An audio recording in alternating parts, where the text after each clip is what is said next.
Question 24 देखिए, if A vector and B vector are two non zero vectors. हमारे पास A vector और B vector दो non zero vectors दे रखे हैं, सच दैट, क्या कंडीशन है? दिस इज क्वेश्चन 24 कि A vector plus B vector जो है वो परपेंडिकुलर है to the A vector, this is first condition, and two A vector plus B vector जो है वो परपेंडिकुलर है टू द बी वेक्टर, ये सेकंड कंडीशन। ऐसे करके हमें दे रखा है। देन वो कह रहा है टू प्रूव कर दीजिए कि जो बी वेक्टर का मॉड्यूलस है वो √2 टाइम्स ऑफ ए वेक्टर का मॉड्यूलस होगा। तो आप यहां समझें कि जब हमारे पास दो वेक्टर्स परपेंडिकुलर हो तो उनका डॉट प्रोडक्ट 0 होता है। We know that. हम यहां लिखेंगे, यहां पर these are perpendicular, so from first से हम क्या लिख सकते हैं? A vector plus B vector dot A vector is equal to 0 होगा। यहां इसकी मल्टीप्लाई करेंगे, A vector dot A vector plus B vector dot A vector is equal to 0। A vector dot A vector हो जाएगा A vector के modulus का square plus B vector dot A vector is equal to 0, इसे नाम दो 3। From second भी हम क्या लिख सकते हैं? अगर ये दोनों परपेंडिकुलर हैं तो इनका भी डॉट प्रोडक्ट 0 के इक्वल होगा। तो यहां से 2a vector plus B vector dot B vector is equal to 0 के इक्वल होगा। तो यहां इसकी मल्टीप्लाई होगी 2a vector dot B vector plus B vector dot B vector is equal to 0। तो यहां पे तो हो गया twice of A vector dot B vector plus B vector के मॉड्यूलस का square is equal to 0।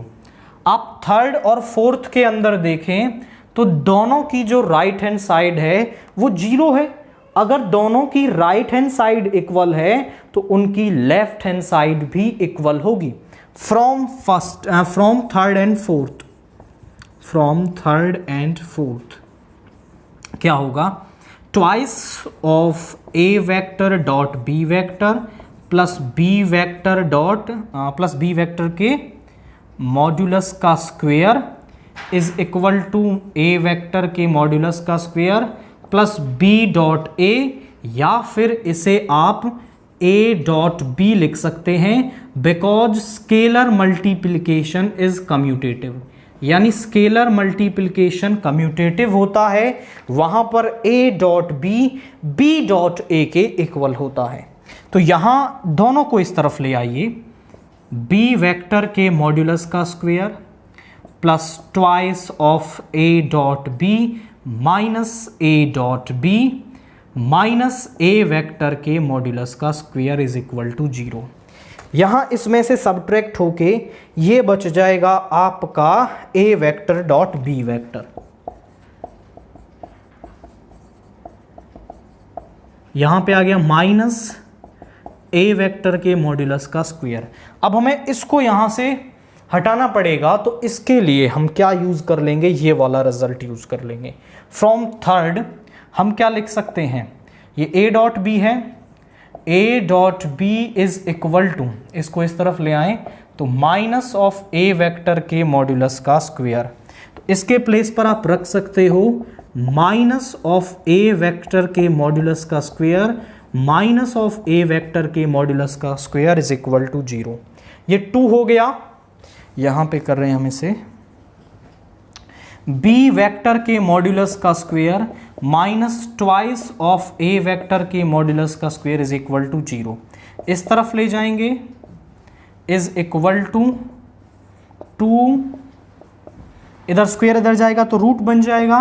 B vector के modulus is equal to √2 modulus of A vector. तो आप ध्यान से देखें तो क्या ये वही रिजल्ट आ गया है जो हमें प्रूव करना है?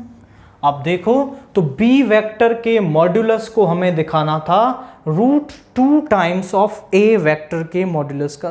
केवल हमें एक रिजल्ट माइंड में होना चाहिए कि अगर वो परपेंडिकुलर हैं तो उनका डॉट प्रोडक्ट 0 होगा। फिर हमने वो कंडीशन लगा ली।